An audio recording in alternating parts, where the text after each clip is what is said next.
dentro del Festival del Solsticio de Invierno. Es la actividad que venimos realizando desde el año 1984. Y hoy tenemos justamente la satisfacción de poder presentar al licenciado Marco Antonio Flores Nogales. ¿Por qué nos hemos fijado en él? Porque ha estado editando periódicamente sus artículos muy interesantes, ¿no? Y que, bueno, pues ha llamado la atención siendo presidente de la Sociedad de Historia de la Guerra del Chaco. Al margen, él es presidente de los periodistas, ¿no? De los trabajadores de la prensa de Oruro. Queremos darle una cordial bienvenida al licenciado. Esta es la Casa de la Cultura, de nuestra universidad, nuestra presencia ciudadana para esta exposición de la Guerra del Chaco.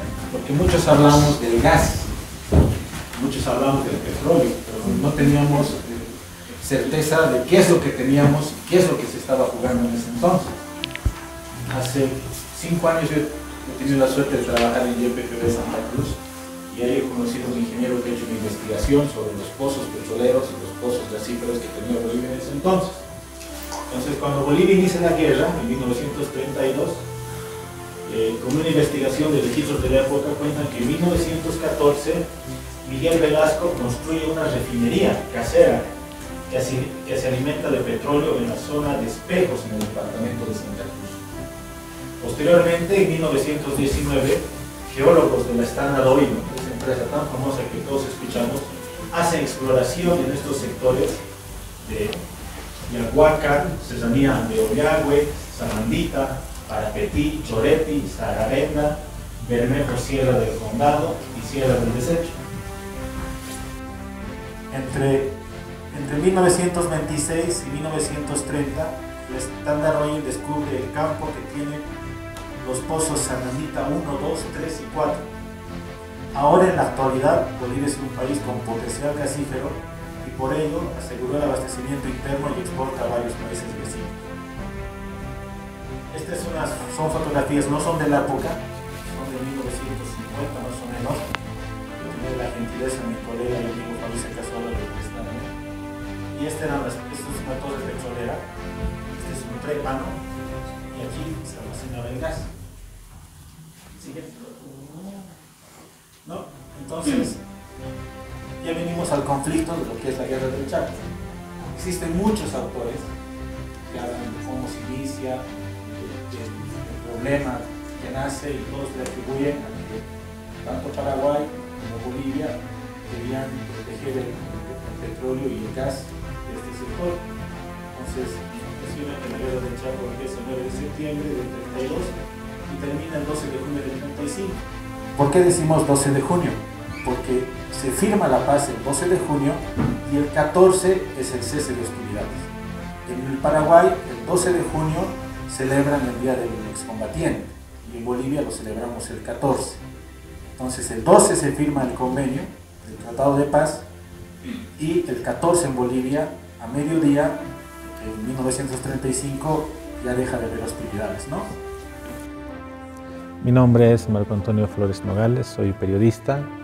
Hoy voy a hacer la ponencia y explicación sobre la Guerra del Chaco, que de 1932 a 1935. Hemos elegido en esta ocasión mostrar testimonios de beneméritos que ya no están con nosotros. Este trabajo se realizó en la gestión 2002 hasta el 2013.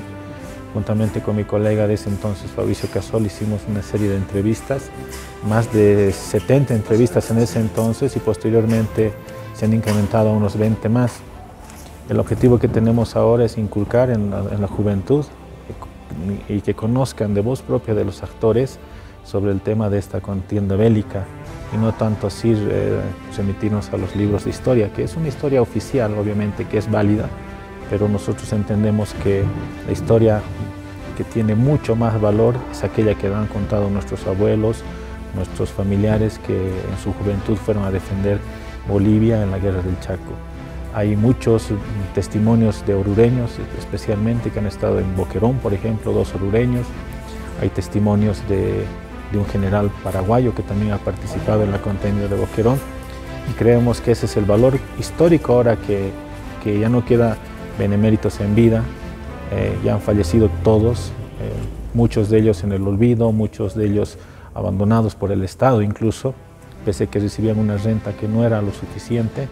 Estos hombres en su otrora juventud han defendido el gas que tenemos ahora y que gozamos de las nuevas generaciones, pero lamentablemente muy poco se habla sobre la guerra del Chaco, y hoy se ha visto lamentablemente que en Oruro especialmente no ha habido ningún acto, no se ha izado ninguna bandera en homenaje a estos valientes bolivianos que hace 88 años defendieron el territorio nacional y muchos ofrendaron su vida.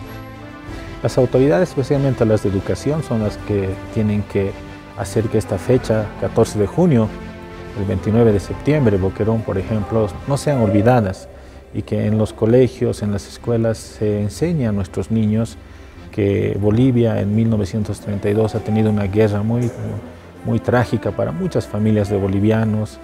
Muchos han quedado huérfanos, otros han vuelto inválidos, otros no han vuelto.